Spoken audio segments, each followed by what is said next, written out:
Ngubu kubitewe n'ukuntu ngana hari ukuntu atakora ku mugongo, hari ama movement y'abantu bananutse natakora.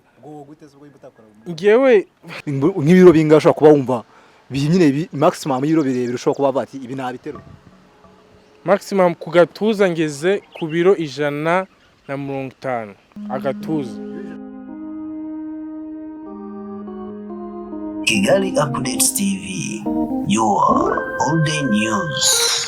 Bakunzi ba Kigali Update TV all day news, mumeze mute neza ko mumeze neza kandi mumeje kugerwa na gahunda Kigali Update TV bagiye ibategurira tubasana no batandukanye. Buri wese no mu kazi kiwe, tuzamuba hanzi tukajya mu bakora imyitozo ngorora mubiri, tukajya mu bakinnyi, tukajya muri mwe wese ufite icyo yabwira abanyarwanda kandi kibahindura. Nkuko muri kuri screen zanyu muri kubona umusore utari muto ya kabisa uri boko hariya, urabona buri kigo cyose kirateguye. Ni umusore tugiye kuganira uyu munsi, umusore akoze umubiri akaba n'umutoza mu byerekeye no gukora umubiri. Wenda akadutangiye tumikaze ku Kigali Update TV anabibwira ndetse anabasobanura byinshi kuri we birambuye. Karibu. Murakoze cyane, ndashimira Kigali Update yansuye ku kazi kuri Pilipili. Ndi umu fitness instructor n'umu nutritionist, nkaba nkora bodybuilding, nkaba n'umu coach w'abantu bashaka kubaka umubiri, bashaka guta ibinure kandi banashaka kujya mu buzima buri healthy, bisobanuye ubuzima bwiza ku buryo byakurinda indwara. Rero nge nitwa Mulumbu Fitness kuri social media zanjye zose. Uno munsi Kigali Update yasuye ku kazi kanjye kuri Pilipili, babona ko dukora imyitozo kuko imyitozo bibujijwe muri corona, twemerewe gukorera hanze gusa imyitozo isanzwe ngorora mubiri. Rero ndashimira Kigali Update kuba yaje aha kandi muraza kuryoherwa n'ibyo turaganiraho. Murakoze. Muramwumva ari Mulumbu Fitness, tumusanze kuri Pilipili hasanzwe n'undi akorera imyitozo yiwe. Tumusanze mu kazi kubera ko turi masaha mu gitondo. So Mulumbu, ahantu tugusanze tubwiye ko uri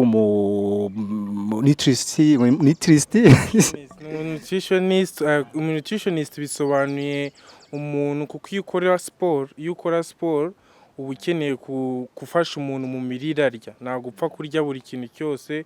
Iyo ukora siporo hari imihindukire mu mirire yawe, rero ugomba kwitoza mu mubiri ariko ukamenya n'ibyo ushyira mu biryo kugira ngo siporo wakoze zibashe kukugirira ingirakamaro nziza ku mubiri. Uvuze gutyo umuntu ashobora kumva kumubera mugoye akavuga ati se niba nkora siporo zisanzwe gukena ngiye mu gitondo nabyuka ngatera pompage nkora n'icyuma nterura, bifite naho bihuye n'imirire n'ijya cyangwa hari izindi siporo ukoresha bitewe n'ibintu baba bagomba kuza kurya? Mbese wabisobanura gute byerekeye n'imirire na siporo bihura gute? Rero ukuntu imirire na siporo bikora, iyo uri muri siporo ukoresha ikintu bita glucose mu kinyarwanda ni isukari. Rero iyo uri gukoresha glucose, niyo uri kwirukanka uta icyo bita fat. Iyo uri guswetinga hari ikintu bita fat percentage, ugenda uyigabanya gake gake. Rero ikintu kiba kibujijwe nimba uri umuntu ushaka kugabanya ibinure, umuntu ushaka kugabanya ibiro, iyo uri muri siporo uba ukora iki? Uba ugabanya amasukari, uba ugabanya ibinure, uba ugabanya ibivuta. Rero imirire na siporo ahantu bihuriye ni iki ngiki. Iyo ukora siporo uba utakaza isukari wariye mu biryo bibi cyangwa amafanta atuma ibyo binure biza n'umubyibuho biza.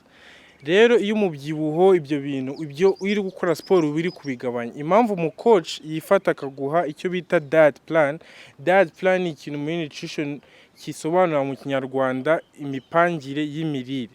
Imipangire y'imirire bisobanuye urangije siporo habaye iki ngiki, urangije gukora ino ngingo ukeneye kurya imbuto izi n'izi, ukeneye kwirinda ibiyiko ibi n'ibi by'isukari kugira ngo ya sukari wagabanyije muri babyita ngo iki mu ngororamubiri muri siporo utaza kuyisubizamo kugira ngo byangize umubiri wawe, kuko ibyo uba uri kuvana muri siporo ushiramo ibyiza bisimbura bya bindi umaze gutwika kugira ngo siporo ijye kugira ingirakamaro. Birumvikana benshi bakunze gukora siporo gusa kugira ngo bimve ko ameze neza muri we, ariko wenda benshi nakunze kwibuza n'imirire. Ibyo bintu bivuze bishobora kuba bigoye. Mu Rwanda hari amashuri ashobora kwigisha ibyo bintu cyangwa nawe ufite ahandi wabikuye batari mu Rwanda? Ngewe rero nutrition na fitness nabyize muri UK, ariko nakoraga muri Asia mbyiga online kuko twakoraga hari amakosi bazaga kuduhereza amwe tukayakora online. Rero certificate yanjye niyo muri UK, hamwe n'iya fitness instructor n'iya UK, byose nabivanye UK. Experience yanjye nayikoreye muri China imyaka 2, ubu ndi mu Rwanda niho ndi gukorera, ariko abakiriya banjye benshi ubu batoza online, abenshi mbaha amadad plan online, n'abandi nkabategurira imyitozo online. Rero niyo mpamvu dukomba ahangaha ntago ndamenya mu Rwanda nimba hari ahantu babyigishiriza, ariko birafasha cyane ku muntu ukeneye kubimenya yanyandikira, ariko sindamenya ishuri mu Rwanda babyigisha, kuko ngewe nabyigiye hanze kandi ndabizi yuko umuntu agize ikibazo yambaza, nta kuntu natamusubiza ikibazo icyo ari cyo cyose. Murakoze. Hari ukuntu ushobora kuvuga ngo icyo wenda ngo gukora umubiri, hari sometimes n'ibintu bikunze kugora, bimwe bikunze guterwa n'imiterere y'umubiri. Umuntu wari wese ingaro yose y'umubiri yaba afite, ushobora kuba wamutrainer akaba yagira umubiri ungana nk'uwo wiwawe. Rero umuntu wese nk'abo noza, hari abavuga uno mubiri wanjye ni munini, man ibyo bintu wabigezeho ute, ibyo bintu bikora ute. Buri muntu agira iyo nsanze arambwira, benshi banyereka ifoto, ariko ngenda babwira niki wowe bivuge, reka kuko werekanye ifoto yanjye ahita avuga uno muntu ashaka kuganguza, ashaka kumera nkawe. Ariko ikintu ugomba kumenya, umukiriya aza kubwira ngewe nshaka kuba gutya, nshaka guta ibiro biri nibi. Iyo weretse umucoach ikintu, ifoto biramugora, ahubwo uramubwira ngewe mfite fat percentage ni urugero rw'ibinure bibi ufite mu mubiri. Nshaka mfite ibiro binini, muri byumweru 2 nshaka kugabanya ibiro ibi nibi. Ibyo ngibyo babyita obese, ni igihe ibiro byawe biba byararenze height yawe, sibyo, bikanarenga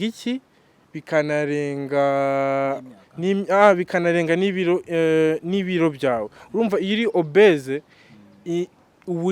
umubyibuho ukabije kandi utari mu rugero n'ukureshya, uri kumva. Umuntu akaba nshaka kubigabanya kugira ngo nirinde obesite, nirinde diabete, kuko uko umubyibuho ukura hari igihe ugera mu rugero isukari ikaba nyinshi ukagwa muri ya ndwara bita diabete. Aho ngaho umucoach amenya imirire, amenya ibiryo, amenya amenya ikintu cyose ari buguhe. Hari n'abandi baba bafite ibiro byo hasi, akakubwira coach ngewe ndashaka kuzamura ibiro. Rero uwo nguwo umuhereza icyo bita strength training, ukongera ingerero y'ibiryo arya, ariko ya quality. Ago ari ukurya cyane, ngo nukurya uturyo duke inshuro nyinshi bifite quality. Rero bigufasha kuzamura ibiro. Abantu benshi baba umwe aza mfite ibiro binini, ariko kuza werekana ifoto na biba bikugoye, kuko naguze icyo uwo muntu yakoze, imyaka yakoze. Wowe ufata goals zito ukagenda uzizamukiraho.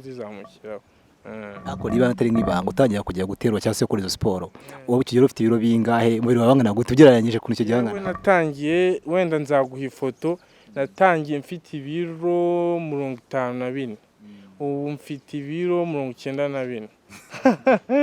Mfite ibiro 94, ubu ngubu mfite ibiro 94, ariko ntabwo ari ibiro by'ibinure, n'ibinure ni babyita lean body mass. Lean body mass bisobanuye ibiro bya muscle.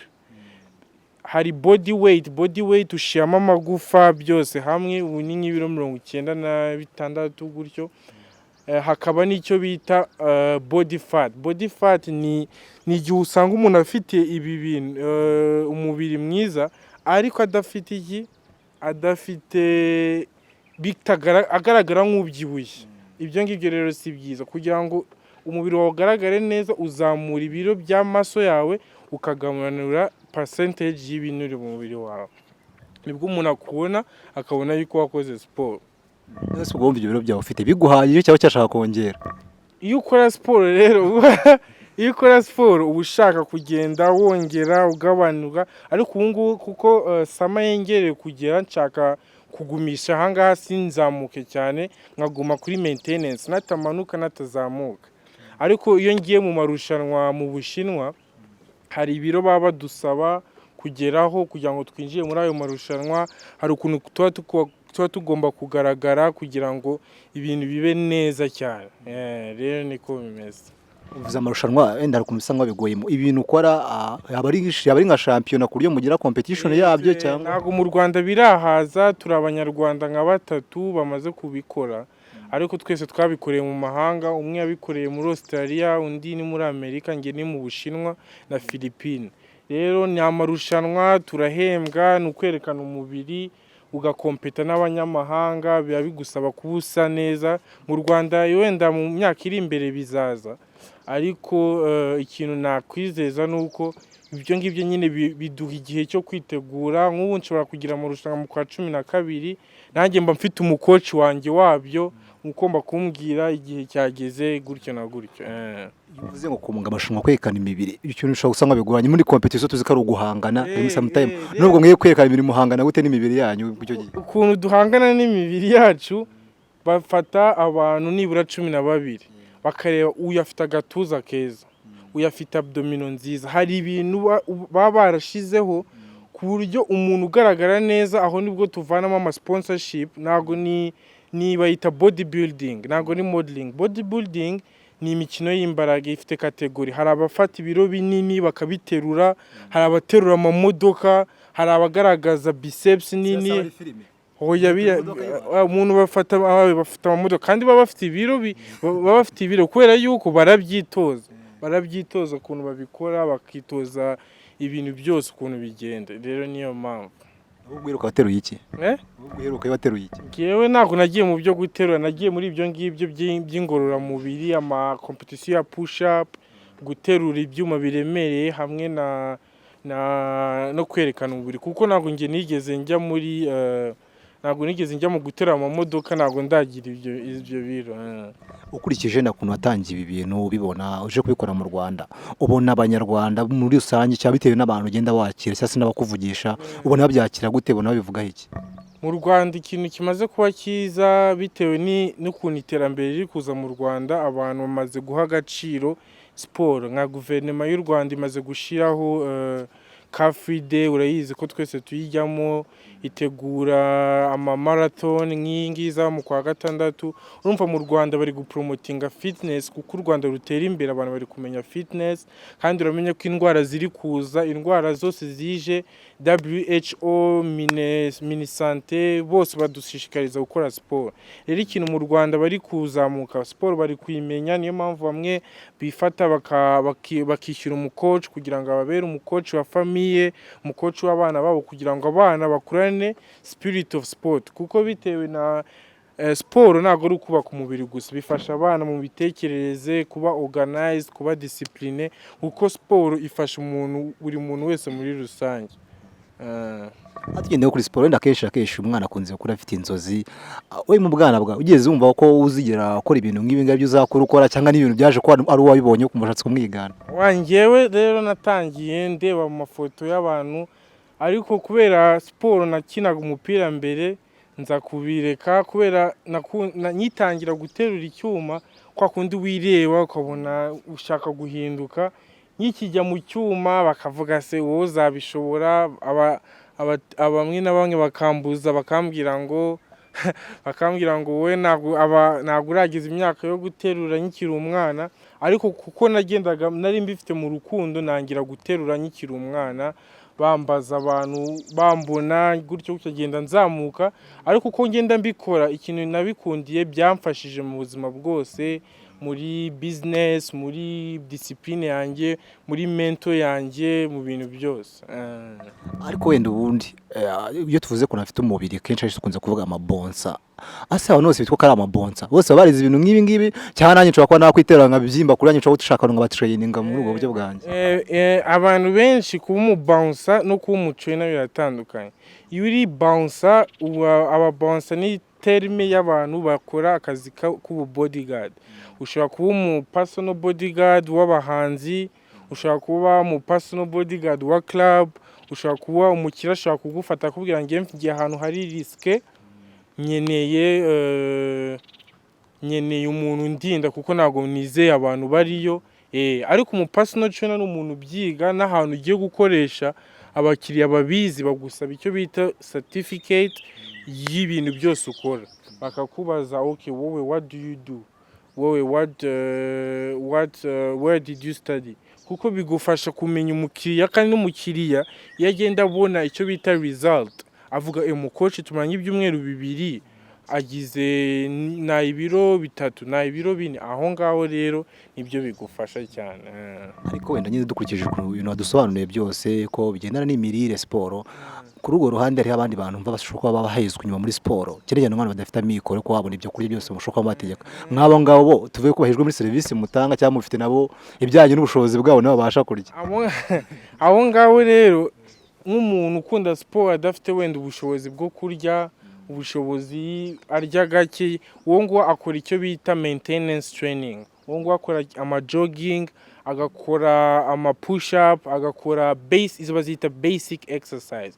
Basic exercise ni izi umuntu wese agomba gukora kugira ngo akipinga umutima neza, kugira ngo agire sweating, kuko umuntu udasweatinga ntabwo uvana imibiri imyanda mu mubiri, uri kumva. Rero uwo nguwo akora basic kugira ngo atazanasaza, kuko niyo ukora siporo increasing icyo bita bone density.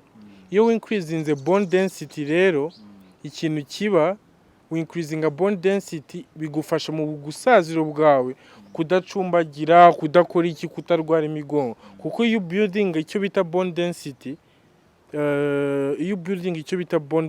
amagufa yawe arakomera, akatuma ustandinga tall, cyangwa icyo mu magufa hiyongera intungamubiri yitwa calcium. Calcium iva mu mafi ikava mu ki, uko unayikora umubiri wawe urakomera, bikagufasha cyane. Twaganiriye cyane wenda ku byerekeye n'akazi ko twari dusanze mu kazi, ariko nanone wenda behind y'akazi ukora ufite n'ukundi usanzwe ubayeho. Ubundi mu buzima busanzwe Mulumbu ni izina ritari inyarwanda, ni muntu ki yavukiye ubundi Ngewe rero Mulumbu ni izina nzwiho hano mu Rwanda nk'umucoach n'umubodybuilder. Mfite store yanjye yohereza ibintu hanze kuko nabaye Vietnam. Rero iryo zina rifatanye na brand yanjye y'ibintu nkora. Rero ngewe mba Kibagabaga, amashuri yanjye nayize kuri Riviera High School i Kabuga kugeza muri Cambridge ya 12. Rero ndi umunyarwanda, ntabwo ndi umunyamahanga, ariko nabaye mu mahanga kuko niho nakoze mbere yuko ngaruka mu Rwanda. Ndumva ari ibyo ngibyo, nkaba umucoach muri Pilipili, abantu benshi mbatoreza hano. uvuze ko wagiye mu mahanga cyane, aho se maze kujya mu bihugu bingahe nibura, ibyo bihugu ugiye gukoramo iki, ibyo bihugu byose wagiyemo? Nagiye China, njya Dubai, njya Philippines, njya Kenya, njya Uganda, nimaze kujya muri ibyo bihugu. Rero China na Philippines ni ibijyanye n'akazi hamwe n'amasomo amwe namwe nafataga. Dubai ni ugusura bisanzwe hamwe n'ibya business. Uganda naho hari ama competition nagomba kujya kureba y'ukuntu akora, na Kenya rimwe na rimwe. Vietnam naho niho nkorana, mfite business yanjye nk'uko yizi yitwa Mulumbu Fitness Store, ni e-commerce yohereza ibintu Canada hanze. Aho ngaho niho nkorana n'ama factory y'ibintu kugira ngo mbashe gukora business ya fitness store. Akivuze no gufite store, twakumvena nk'iyo Mulumbu Fitness Store, iyo watubwira ko amafaranga cyangwa se investment yaturutse muri ibi bya bodybuilding, cyangwa n'iyindi yavuye ku rundi ruhande washoye? Investment ya Mulumbu Fitness Store yavuye muri personal training. Kandi Mulumbu Fitness Store ni e-commerce itangiye kurusha akazi kanjye nakoraga, kuko e-commerce ni ibintu nkorana na mu mahanga, biba bizunguruka isi yose. Rero ni ikintu mu cyongereza bita side hustle. Side hustle ni ikintu ukora apart from your current job, ariko kuko imaze kuzamuka cyane biteye ibihugu 10 imaze kujyamo nohereza y'ibintu, iri kugenda irusha akazi kanjye. Ariko ntabwo narekera akazi kanjye kuko ni ibintu bigereranye na sport, ni sport shoes nk'izi mubona ahangaha, ni Jordan, ni ngegeye no wazibona kuko ngewe nkorana n'ama factory cyane. Rero n'abakiriya banje kuko bazi ko ndi umuntu ukora siporo, baba banyizeye yuko inkweto mbaha za siporo, ibintu byose mbahereza aba ari original, cyangwa baba banyizeye kuko baba bazi icyo ukora. Rero Mulumbu byavuye kuri iyo brand. Ako se buriya ni izihe ngaruka zishobora kubaho nk'urugero nk'uko ukora siporo uramutse uziretse, ni ingaruka zakubaho? Ingaruka bikubaho rero, icya mbere umubiri wawe uba warawumenyereje activity. Iyo umubiri wawe wawumenyereje activity, rero ikintu kiba ni iki ngiki: iyo umubiri wawe wawumenyereje activity, haba ikintu cyitwa muscle degeneration. Muscle zigenda zigabanuka zikabyara ibinure. Niyo mpamvu uzahura n'umuntu waretse siporo ibi ngibi biragabanuka bigakora iki, byamara kugabanuka hakaba ikintu bita muscle degeneration. Muscle degeneration ituma umubiri wawe ugabanuka. Umubiri wawe wagabanuka ukatangira gushrinkinga. Uko shrinkinga bya bindi wari warazamuyemo how can I say, wari warazamuyemo ibi maso zawe bikaba ibinure, ukaba nk'umuntu ubyibushye, urwara ibintu byinshi. Ariko ikintu ugomba kwitondera, uko ukura ntabwo bivuze kugabanya siporo. Hari siporo z'abantu bakuze kugira ngo maintaininge. Urabona The Rock imyaka agezeho ntabwo wamukeka kandi aracyazikora, ariko bisaba kuba ubikunda, kubikora ubikunda. Benshi impamvu abarubyiruko rumwe rubivamo usanga nshaka kubikora, umukobwa kanaka nkunde, bankunde, ibyo ngibyo rero ubikora byatangira gukomera ukarekera. Rero nicyo kibazo. Nawe bagukunda ari benshi abakobwa, ubu bintu bibaza. Ikintu cya mbere ugomba kumenya, abasore yego biba bisa neza, ariko iyo wabigize kariyeri ugomba kuapplyinga discipline. Yego uhura n'abantu bagushaka, ugahura na many variation, ariko ikintu ugomba kwitondera is one, ugomba kuapplyinga discipline, ukapplyinga good mentality, good physical, kugira ngo ubashe kugaragaza good example.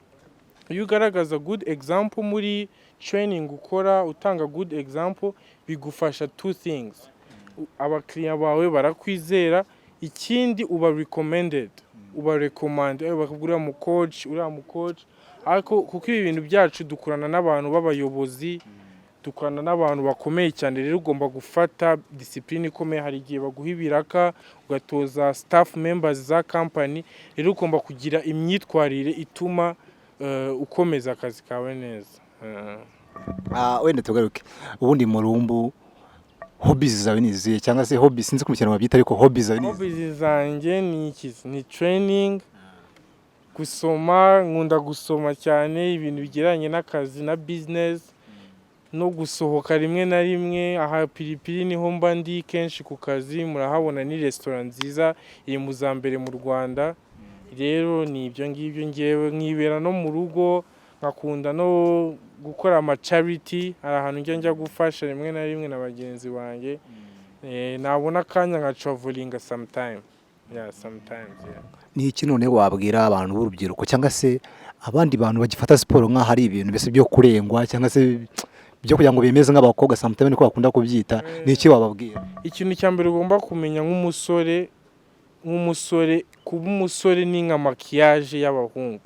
Kuba umusore twege ntabwo twakisiga makiyaje, uri kumva? Hari ababikora, ariko twege ni profile y'umusore. Ugomba kuba umusore, ntabwo bisobanuye ungane nkanjye. Ari igihe avuga Mulumbu ibyo byawe birarengeye, ibyo byawe birakoze iki, uri kumva? Ariko ikintu ugomba kumenya ni za zino type. Nk'urubyiruko advice nabahereza ni iyi ngiyi, ni ugomba kumenya two things.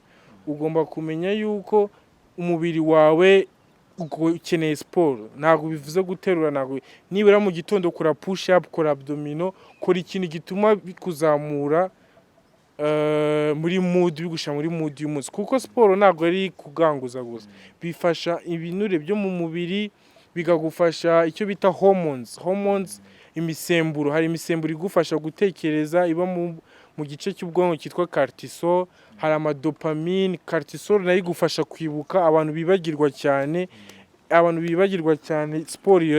Hari abadokiteri babwira wowe ntabwo ukeneye gukora iki n'iki kubera kwibagirwa kwawe. Hari hormones zitagira mu bwonko ukeneye gukora siporo kugira ngo zizemo.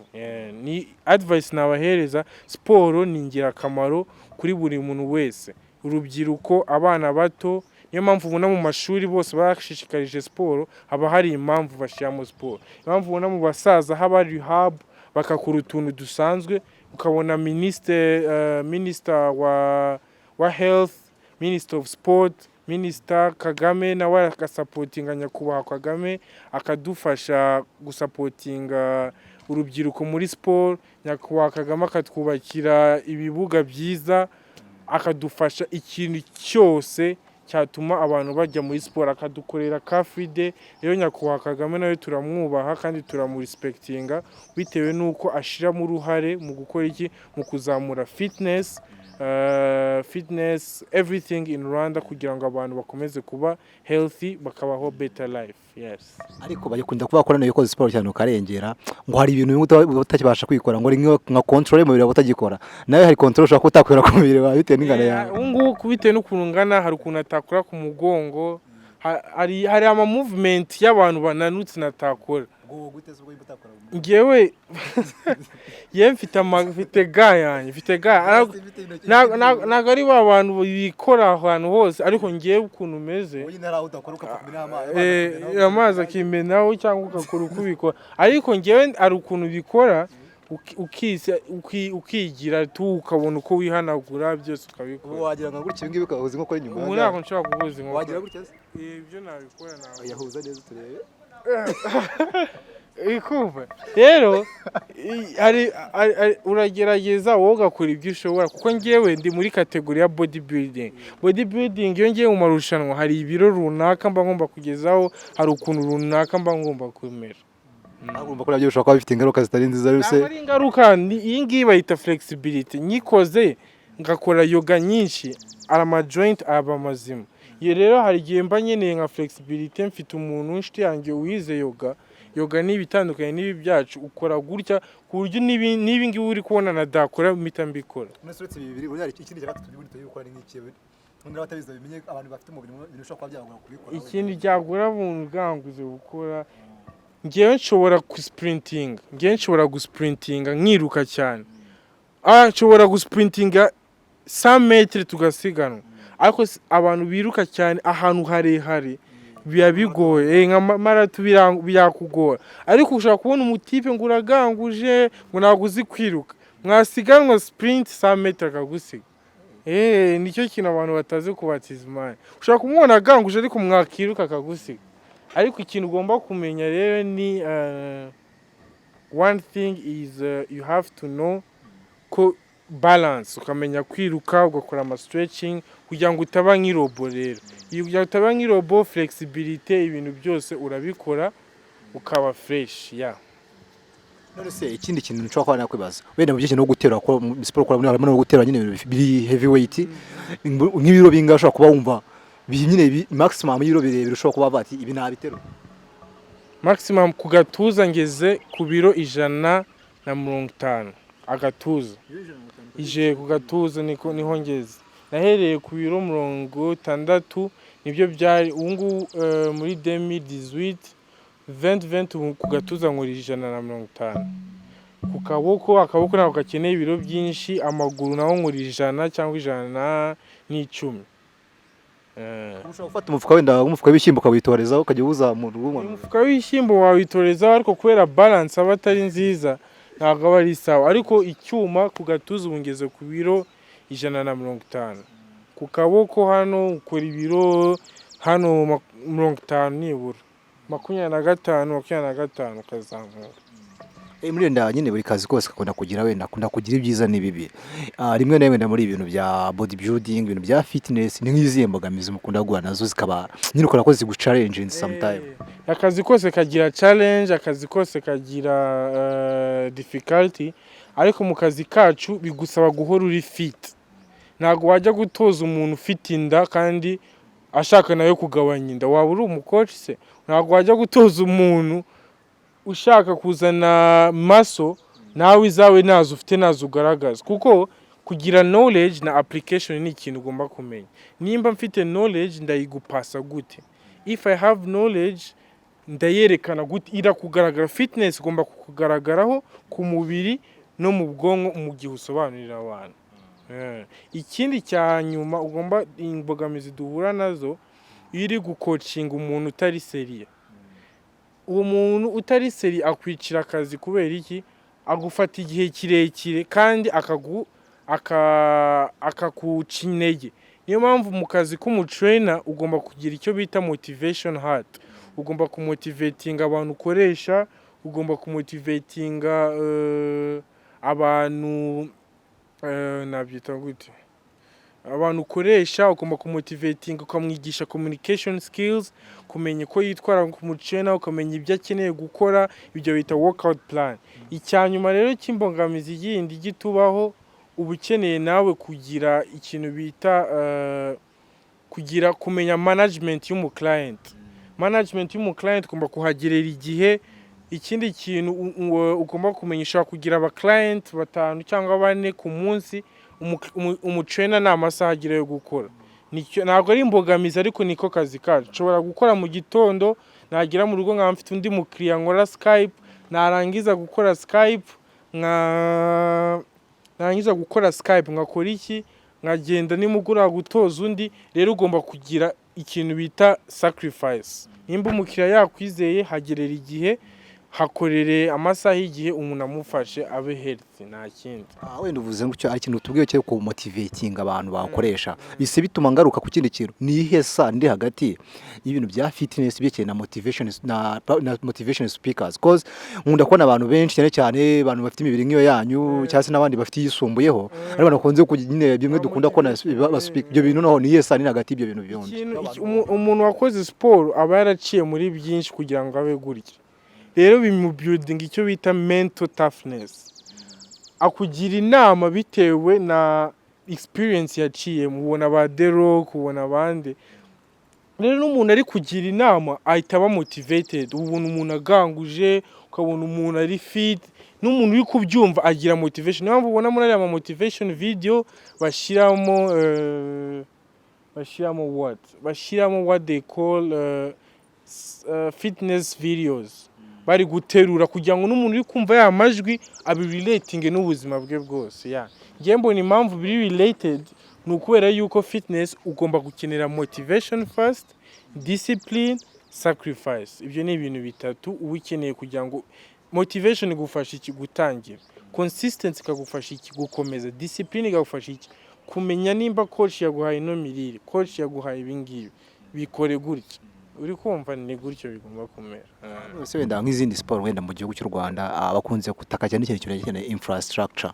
Mu ngibyo bya infrastructure muri bodybuilding fitness, ibyo nimwe aho mujye muhana byo kuryo mwange mujye mugize challenge cyangwa imbogamizi za infrastructure huye n'ibyo mukora cyangwa n'ibyo mwigisha abantu. Mu Rwanda hari gym nyinshi, hari outdoor nyinshi kuri stade, ariko ikintu mu Rwanda mbona tubura ni nukuntu abantu baba engaged, kuko na gym mu Rwanda gym ziruzuye. Nyakubahwa Paul Kagame akoresha ama activities menshi bikewe mu ngeri zitandukanye. Nta kintu ariko ikintu mu Banyarwanda bakeneye kumenya ni iki ngiki, bakeneye kuba engaged muri sport, kuko uko government ibona ko abantu bari interested muri sport, ni kwizamura ikazana ibintu byinshi bituma abantu baba involved muri sport. None ni iki wenda uboneye itandukaniro ryawe mu mikorere yawe by'umwihariko kuko niyo twasuye ihari imbere yuko turi mu bihe bya covid na mbere ya buri mikorere yawe n'iki cyahendutsemo, ko niba ushobora kuba training umuntu personal ndumva we bishobora kuba bitaraffectinze cyane sector yawe mu mikorere yawe. Ariko se ubona nyine yuko wowe mu mikorere yawe itandukaniro ryarabaye hagati mu cya covid cyase na nyuma yayo, na nyuma yo kwenda ingamba zafashwe usanga zorohejwemo wenda sport zikongera kwa abantu bakongera kuba bagira kuntu bahura. Actually muri corona niho nabonye amafaranga menshi muri personal training, kubera yuko nabonye abakiriya ba online bo hanze benshi. Natoje abantu bo muri Canada, Indonesia, USA online. Nirirwaga ku ma Skype mbohereza diet plan, mbohereza ibiryo. Rero nkatoza n'abantu batangiye kubasanga iwabo, ariko twari dufunze. Rero twakoraga icyo bita Zoom training, nabatuzaga kuri Zoom. Rero akazi kanje kubera nabyigiye, ntabwo corona yakaffectinze na gato, kubera yuko ni uhorana n'umukiriya wabo udahari asetting ibintu bye, programme ye abayifite, akomeza akazi ke uko bigomba. Ako naguciye mu ijambo wenda gato nakabazo nibagiye kukubaza, utubwiye ko nyine ufasha abantu mu bihugu bitandukanye, ako no muri ibyo bihugu bitandukanye tugira indyo zitandukanye nanone kandi uko biri kose sinzimba ushobora kuzi indyo zo muri Amerika, zo muri Canada, Burayi, Indonesia, Malaysia, he na he ubwirwa n'iki noneho cyangwa se ujye kwandikira indyo ugendeye kuzi wanyu iyo diet kubera muri nutrition turabyiga ibintu byose bakora ama variation. Imirire y'isi yose nta kintu cya gitandukanye, ahubwo ikintu kiba uko mu bihugu byabo ntabwo bafite original nka Afrika dufite pure, ariko bo kubera soil yabo itari fertile nk'iyacu haba icyo bita chemical injection. Ibirayi ubona nabo barya ibirayi ariko ushobora kugikata ukabona ntabwo kimeze nk'ikina.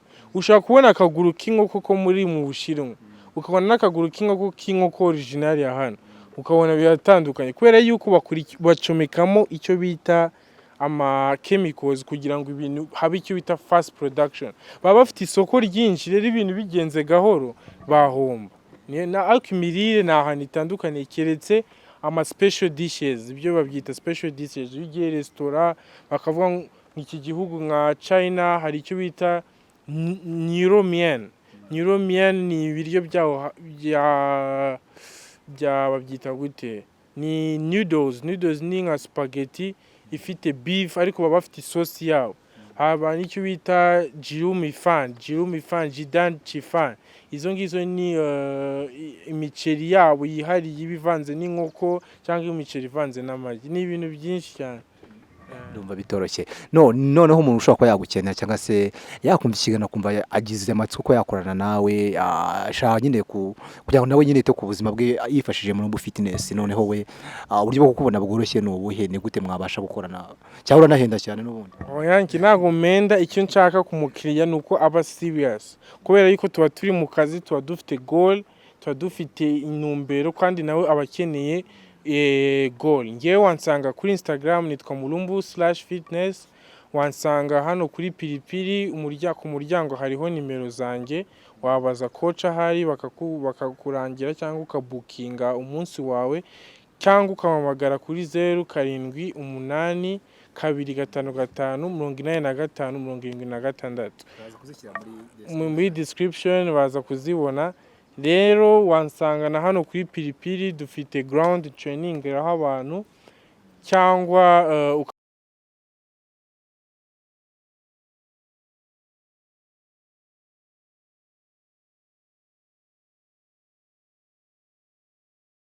mwansura kuri Mulumbu Fitness Store mukareba ibintu tugira, dushipinga worldwide, ni e-commerce, mukadusura. Turashimira Kigali updates yatugejejeho hano, yaduhostinze hano kuri Pilipili, kandi turasaba nabo mu following, mu subscribing kuri YouTube channel, Instagram page, Twitter, n'iki kindi hari platform yose yo mu Rwanda. Kandi ujye kuri Google wandike www.kigali-updates uhita ubona official website aho haba bakuru yose y'ibyamamare muri sport, mu kuba na fitness, entertainment, ahantu hose kabisa. Murakoze cyane. Reka tugushimire Mulumbu. Murakoze kandi turi kumwe buri kanya isaha n'isaha. Thanks. Bakunzi ba Kigali Update TV All Day News, nizereza ko mwaryo ikiganiro tujyanye na Mulumbu Fitness. Bantu mumeze umuntu ko ngende munini wenda nyine, ariko abantu batoye muri kure iki kiganiro nyamuneka muze kugerageza mugende rwose murebe uyu musore abafashe kabisa mugabashe kugarura namwe mugira umubiri munini, kandi nawanga umubiri munini, nawanga kugira ubuzima bwiza, nawanga fit body. So mugegeze no mutangire mwitabire byo imyitozo ngororamubiri. Nawe udafite ubushobozi nabo kuba bashwa affording ubwo buryo yabwiye izo mushobora mwakora zibafasha kuba mwagomeza kugira ubuzima bwiza kandi buzira umuze. Gomeza ukurikira gahunda za Kigali Update izo nakagaruka. Stay in touch.